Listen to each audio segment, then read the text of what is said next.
Hey there, it's Anonymous Tea, where we spill the tea anonymously. Hello, everyone. Hello, YouTubers. Hope you guys are all having an amazing day today. Sending good vibes, sending positivity, sending blessings, and good energy to each and every single one of you. Thank you so much for tuning in. So, anything I say is alleged and in my very, very personal opinion. This is for entertainment purposes only. None of this is personal. The Copyright Act of 1976 is in the description box. Some meat and potatoes, some housekeeping items. It is free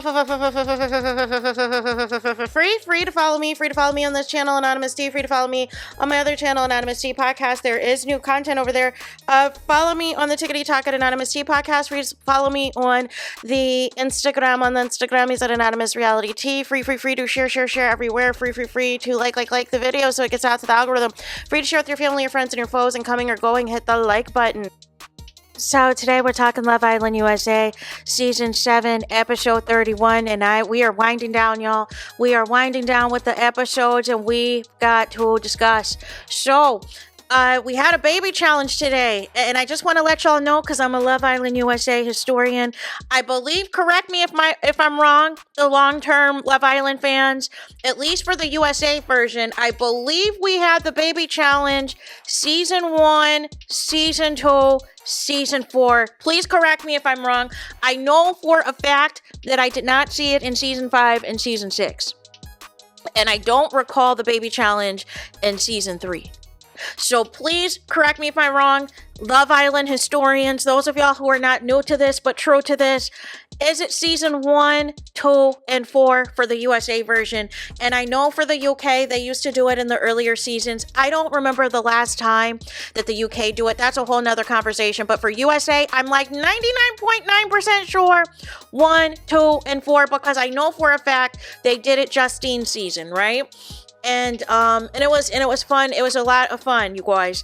So the episode itself, so this episode and the previous episode, this is what Love Island used to be, right? This is what Love Island used to be for like most of the duration, for like 80% of the show. I feel like now 90% of the show is chaos and drama, and 10% is love, where we're like trying to smash it in this last week.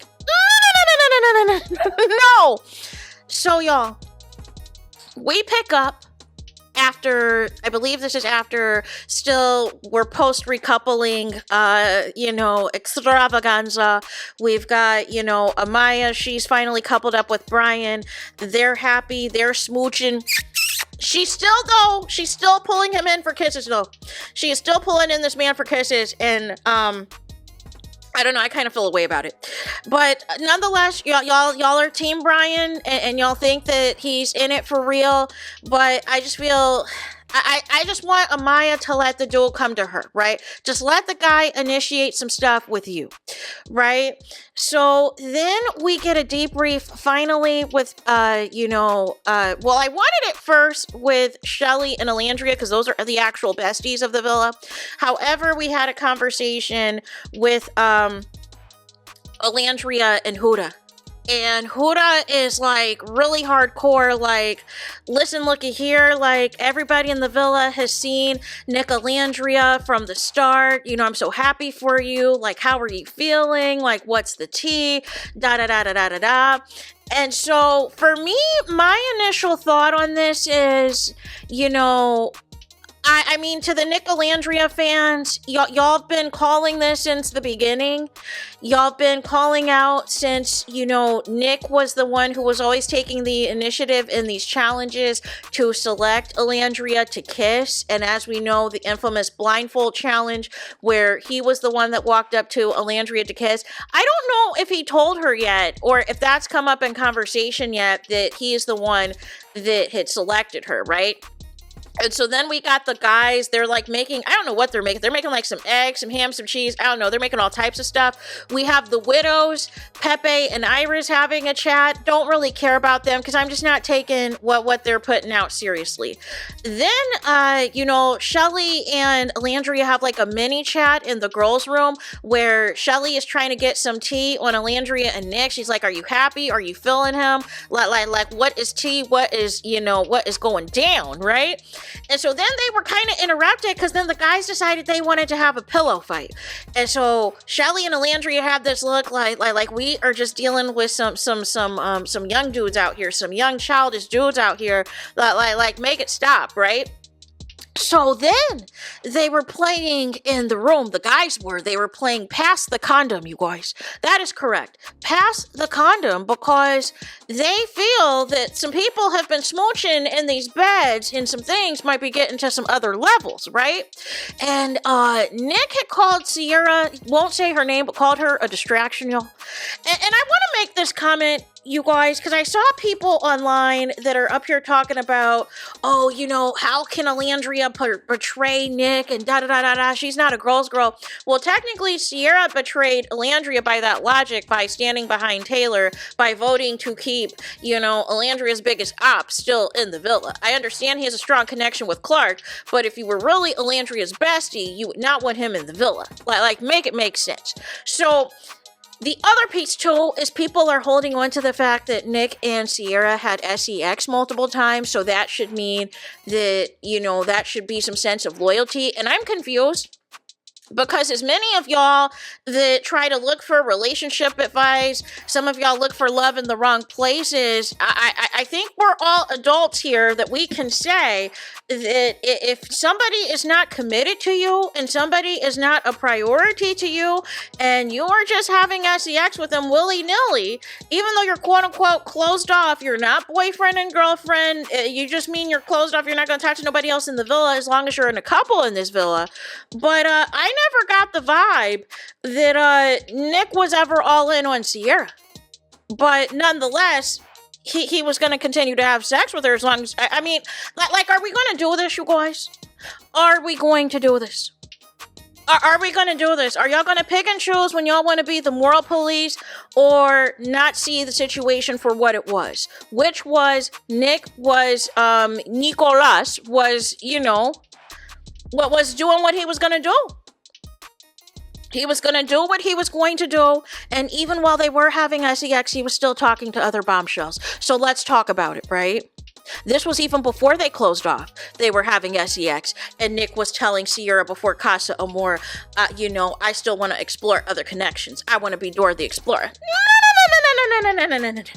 Right? Are we just going to pretend that didn't happen with Adrina? Right? Where Nick was interested, so please miss me with the fake outrage, right? And but for all intents and purposes, Nick does not miss Sierra. I don't care what he says. He does not, because the way he is moving is not a man that misses Sierra. So anyways, they were playing Pass the Condom before the lights went out, and they ended up putting it in Huda's bed. And that told me right then and there what time it was. And I was like, oh, so either Huda is about to have sex with Chris, or they've already been having sex. And the other Islanders know about it, and they're trying to pretend like they don't know what's up. So Huda spots it under her pillow, and she's like, oh, y'all trying to set me up. But then when those lights went out, it didn't look like much of a setup needed to be had at all. And then I guess Amaya and Brian were kissing or whatever else in the bed, and then y'all, Nick and Alandria were cuddling up in that bed, y'all. They were cuddling mighty close, closer than close in the bed, y'all.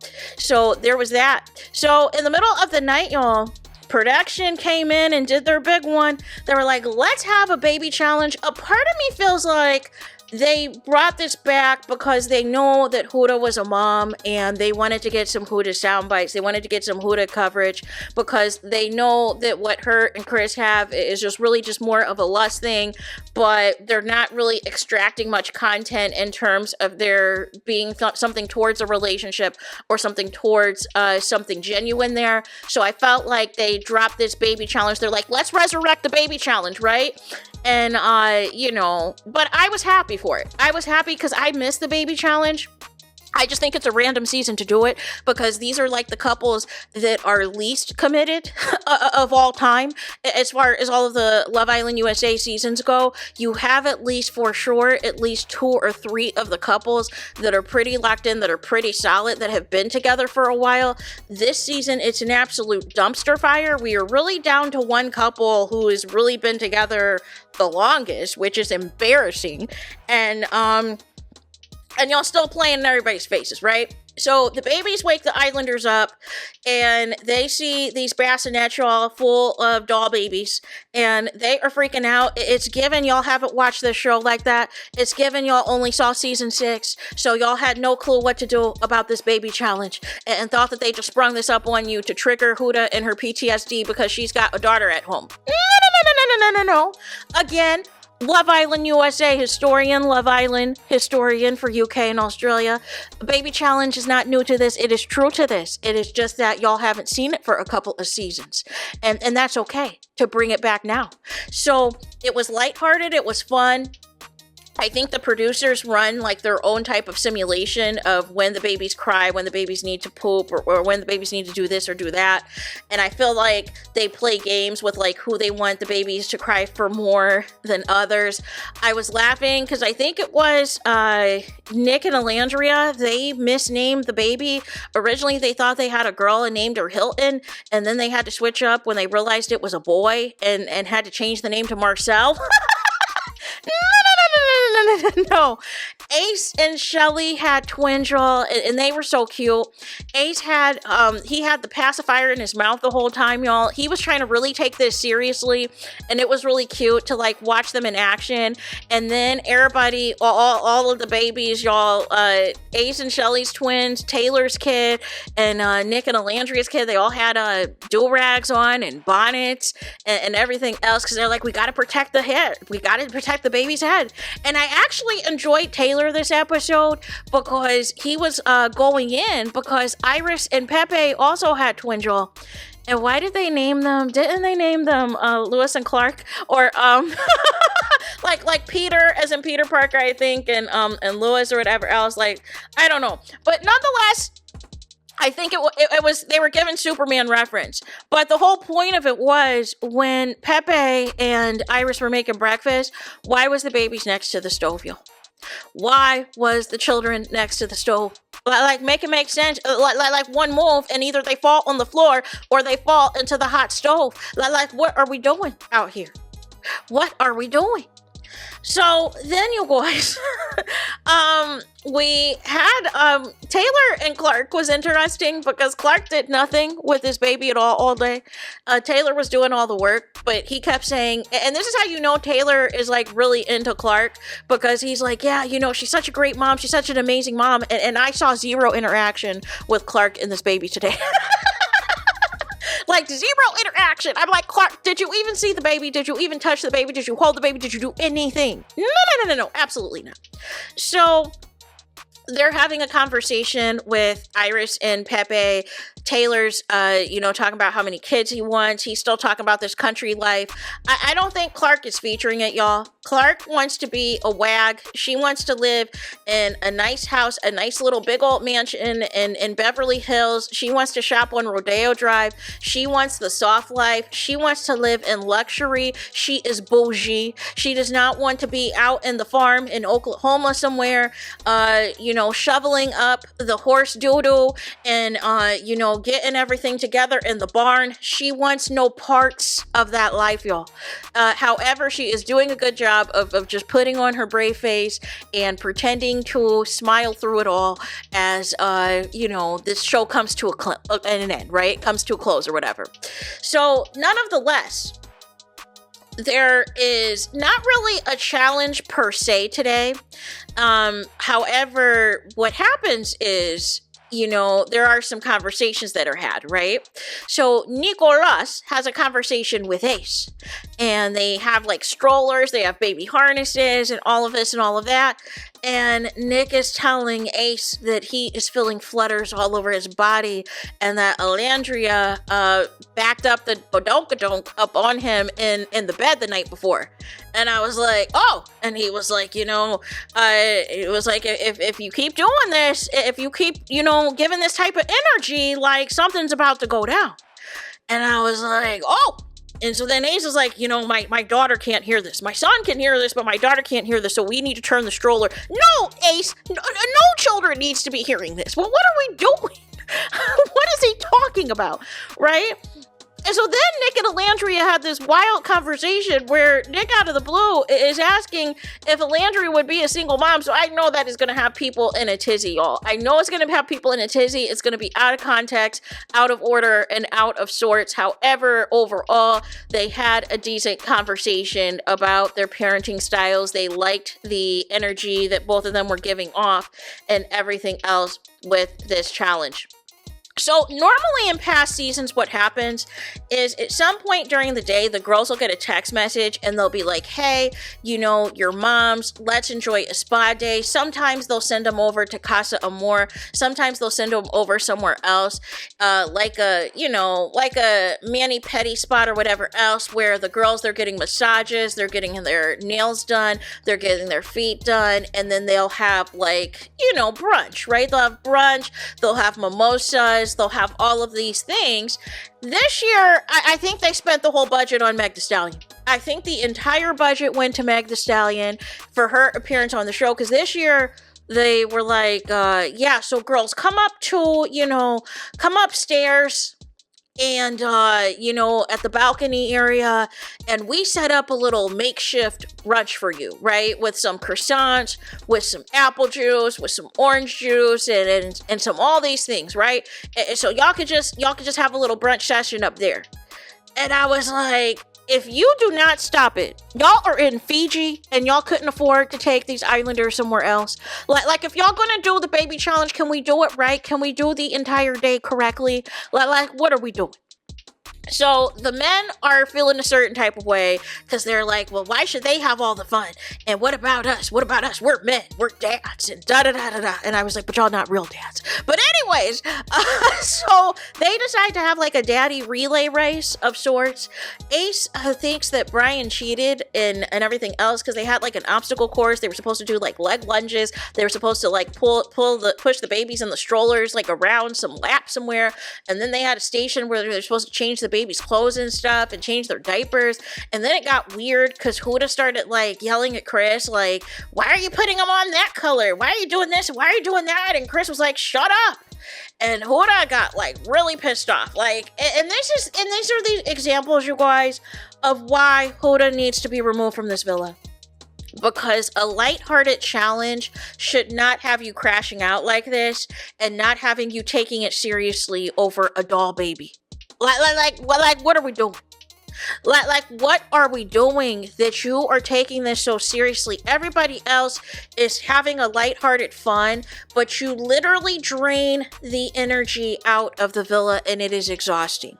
There was also prior to this challenge, Chris and Huda wanted to lead a mommy and me, a parents and me yoga session that also went left.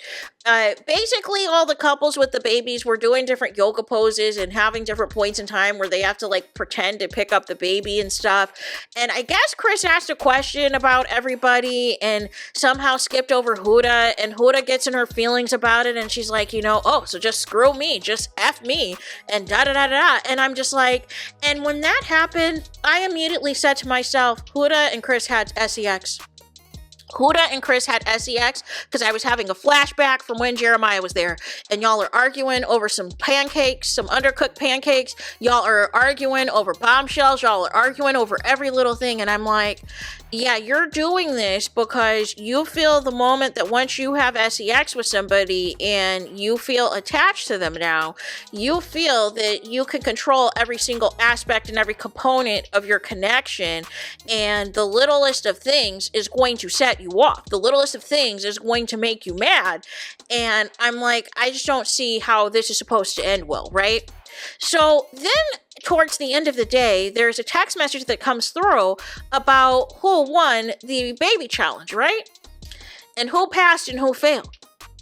Why did they say that Taylor did really well, Taylor and Clark did really well, but they said Ace and Shelly did not do well? and I was confused because I felt that they did really well. And I feel like at this point, they're just trying to humble Ace and Shelly a little bit because I felt that they were very good with the twins. So I had no idea like what this came from. I was confused on how Iris and Pepe passed, and they almost left the baby to burn on the stove. They almost left a set of twins to fall on the floor in the kitchen. How is that safe parenting, you guys? Make it make sense.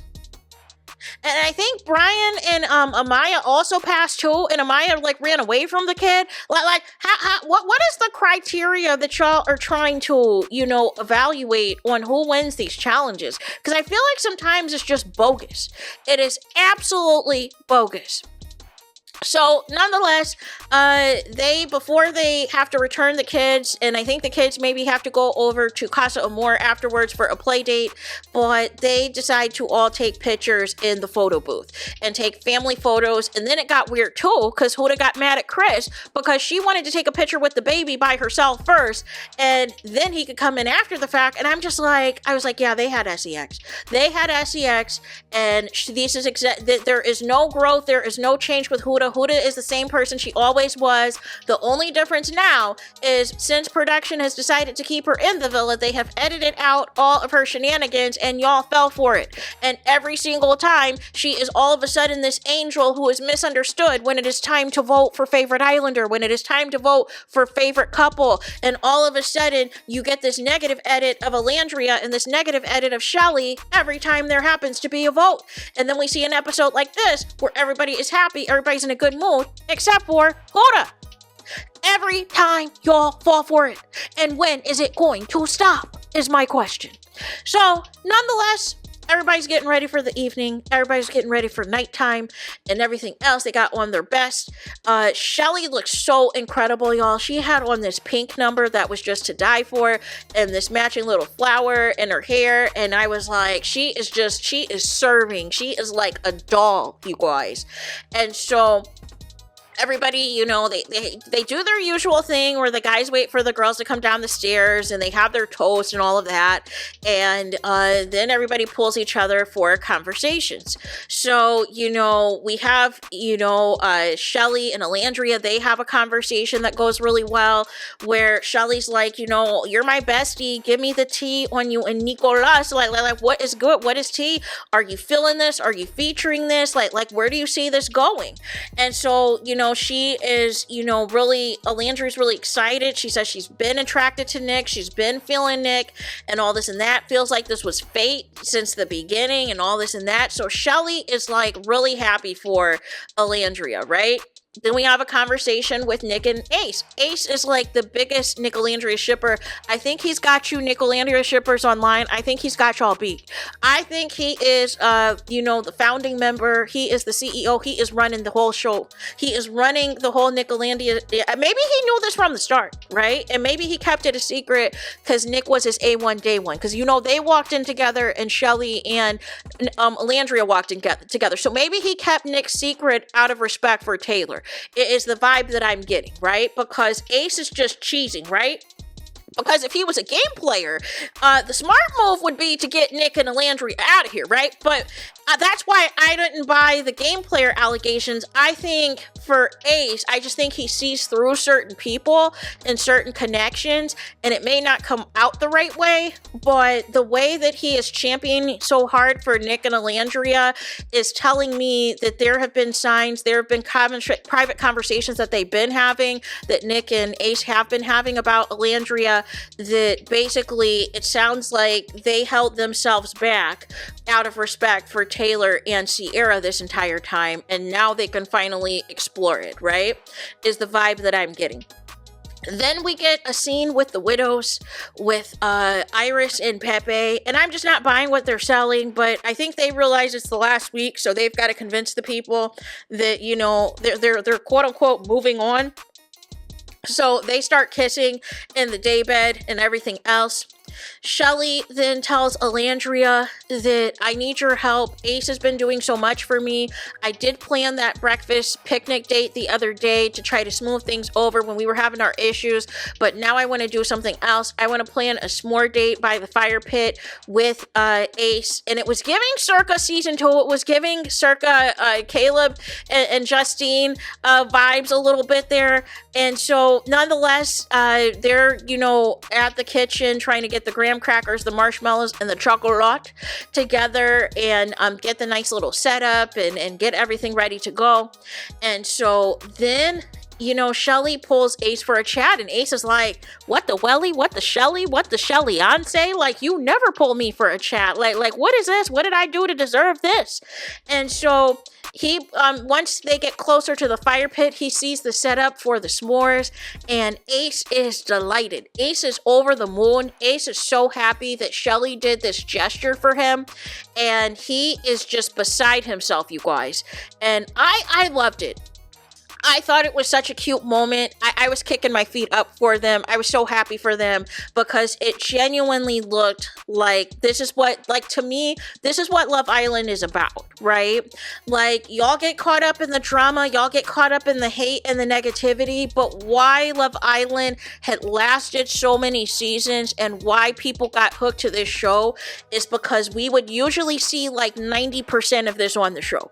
We would usually see like 90% of this on the show. People getting creative. A lot of people would be on dates a lot of the time. So you could really see each individual couples and their connections and really see their connections grow, right? So then you really had competition when you got to the final rounds of the final 4 couples because you would really see the progression of these relationships that some may have lasted since the beginning from day 1. So you might see a full 6-week relationships, and other times you might see a 3 or 4-week relationship that might be just as competitive because of the connection and the chemistry that the couples have. Not this situationship island and scandal island that they are trying to portray to y'all in Drama Island and Entanglement Island.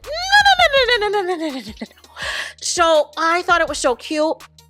He said that, Shelly doing this had brought him back to a childhood memory. He thought that this was so thoughtful, and he said he's down bad for Shelly, y'all. He is down bad for Shelly. So I feel like within the next couple of days, he's going to plan something grand to either close off with her or ask her to be his girlfriend. Because that's usually like what starts to happen normally, is either a girlfriend proposal or a close-off proposal of sorts. Because to me, they're still not officially closed off. Like, no, they're not talking to anybody else, but no, they haven't officially closed it off yet. So he gives her a few kisses and just really thanks her for the kind gesture. He's trying to teach her how to make s'mores properly, and it's just a cute exchange. It's a cute encounter. So then, you guys, we also have a conversation with Brian and Chris. And Chris is like, man, I folded with Huda. And I was like, here it is. Here is the confirmation that I needed that they smashed, even though I already knew. I already knew by Huda's behavior in this episode that they had smashed. But thank you for confirming, Chris.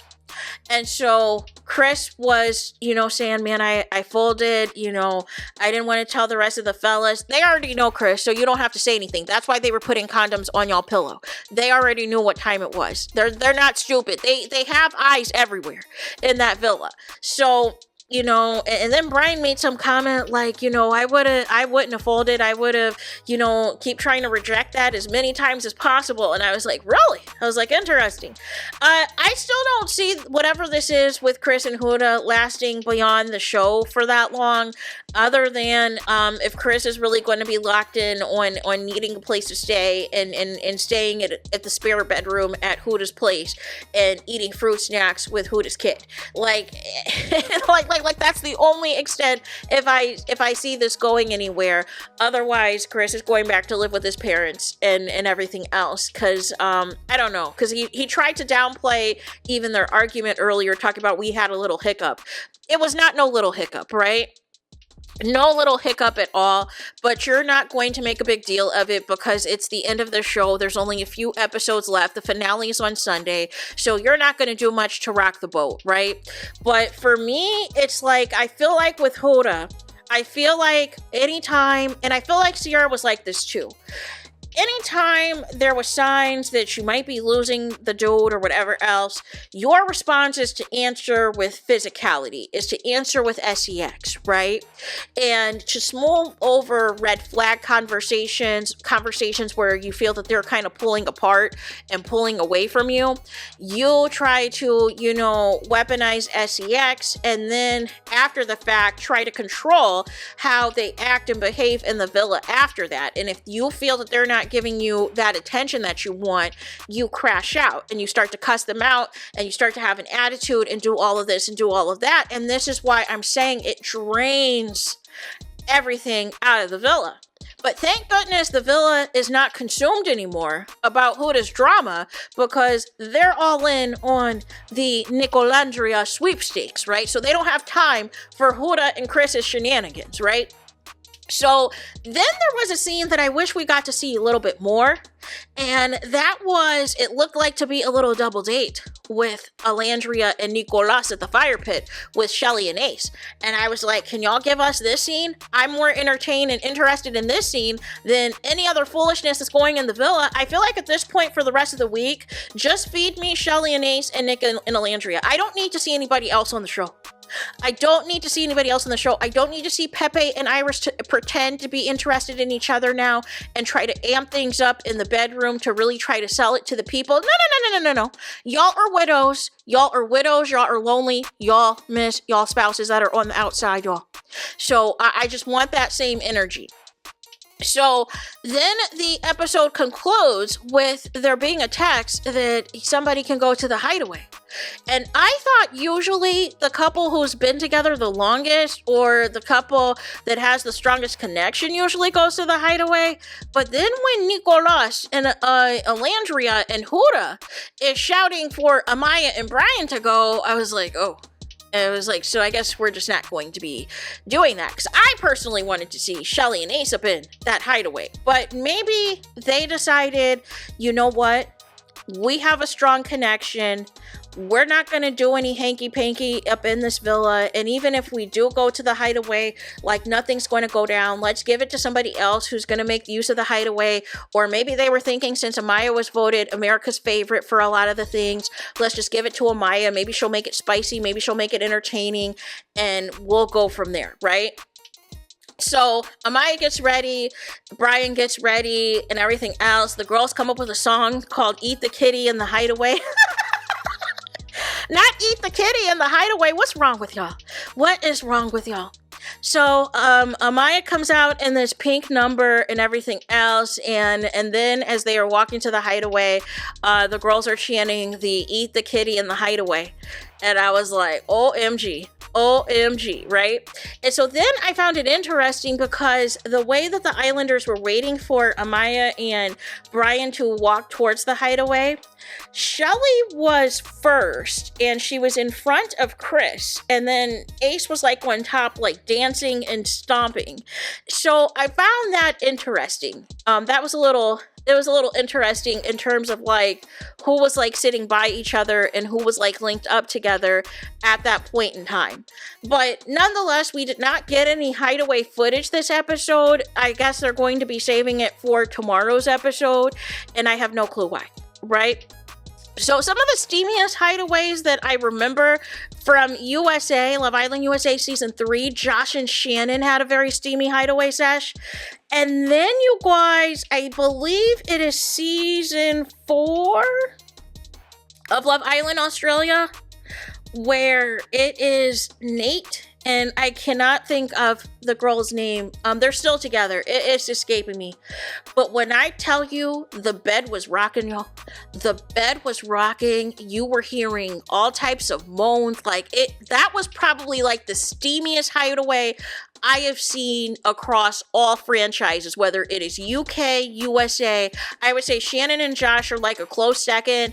And it was, child, when I tell you those sheets were moving and all types of things was rocking, stuff was breaking. I mean, I am trying to tell you, if you get an opportunity to see Nate, all you got to look up is Nate, the Hideaway Love Island Australia, y'all. Y'all will not be disappointed. Nate knew exactly what he needed to do in that bedroom. He knew what to do. He knew what to do. So much so, I believe in real life, like, I believe him and the girl are still together. I think they briefly had, like, a breakup or whatever, and they got back together, and they've been on point ever since, right? Because I'm like, y'all not letting each other go. So, after that Hideaway, y'all not letting each other go. But yeah, so they're going to show in the preview for tomorrow's episode, they're going to show Amaya and Brian's Hideaway and what happens. All we saw was him using like a whip and slapping her behind. And then it looks like Pepe and Iris might be intimate, y'all. No. What about your widows? Y'all are supposed to be the widows. What are y'all doing? I thought that y'all missed y'all couples. I thought Iris tried to leave with TJ. What y'all doing together in the bed? Like, what is tea, right? And then they said one couple's gonna leave tomorrow. So I'm here to tell you, I'm 99.9% sure it's going to be Iris and Pepe, unless they had enough votes to make it to the top. But if it's a situation where they do a bottom two, and it is between Iris and Pepe and Taylor and Clark, I'm here to tell you Ace and Nick are not going to let Taylor and Clark go. They're not going to do it, you guys. I would be shocked if Taylor and Clark are dumped tomorrow. Because I think what they're going to look at is that Iris and Pepe have been coupled up for the least amount of time. And they're going to look at that, even though Amaya and Brian has as well. But I think Amaya has the votes to be in the top. So they're going to keep Amaya, right? So I think they're going to get rid of Iris and Pepe because they're going to say, y'all haven't been a couple that long. Y'all, right? So that's what I think, right? So yeah, so there is that. That is it, and that is all for this video. Let me know your thoughts in the comments. Please do not forget to like, comment, and subscribe. Hit the notification bell so you're notified the moment I post content on my channel. And with that being said, I'll talk to you guys again very soon.